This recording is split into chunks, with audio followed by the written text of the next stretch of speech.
someone stumbled on this podcast. I'm a highly functioning addict. My money is secretly going on cocaine and drink every weekend. I'm addicted to porn every day. I'm on a downward spiral. But they're the only things I'm getting any pleasure from. How do I escape?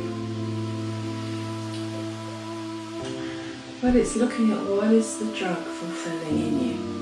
What is it fulfilling in you? You have to understand why. Does that make sense? Yes. You have to understand what is it giving you. Because the drug's fulfilling something. And you know, people in long-term addiction always stop with me anything, I hate it. And they do genuinely hate it. But I do always think, what is it giving you? What is it giving you? It's giving you something or you wouldn't be doing it. Yeah, outside of that, obviously you have the high and everything else, but it's escape. It's escape from emotions, escape from feelings, escape from everyday life, it's escape from reality. Because stressful situations for people who have suffered any kind of trauma are very difficult. Because they revert back to the child. And you know, sometimes people say, oh my God, they're so childish. But they've reverted back to their child self. Do you see? And now we have the child trying to navigate an adult situation. And this is where the mindfulness comes in.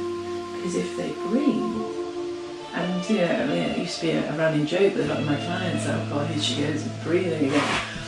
But it's science. If you breathe, the amygdala in your brain switches off, you know, the smoke detector, you can think logically, and you're no longer in fight or flight. So I would do a lot of work around breathing with clients, and they would all tell me, you know, yeah, I'm doing the breathing, and yeah, I cope much better this week. It's interesting you say that because, you know, in the last few years, I guess it's more social media and videos and professionals from all over the world able to share, you know, their way of doing things. Yeah.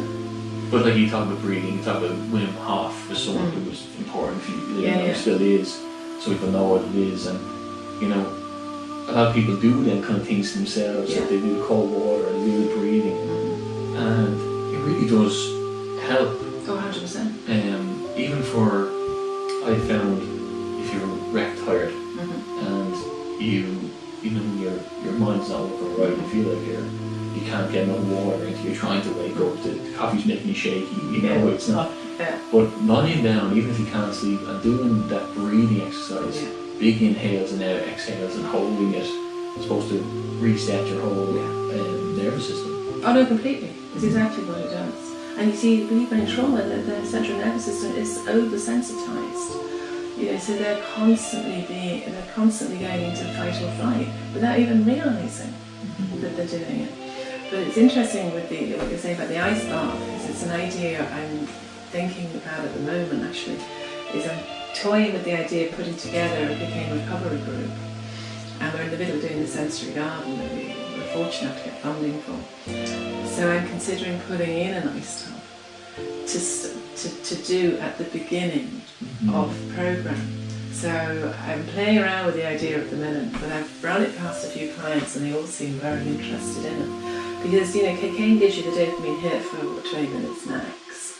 And sea swimming, I can't remember, is it 4 hours, 7 hours, or something like that? It gives you a high for that long? Yeah, like a dopamine, yeah. So I hold my hand up, I haven't done the research yet, but I'm assuming the ice bath is going to do something similar. You know, with the length of time you're going to have this dopamine hit. So I think it would be perfect for people with cocaine addiction.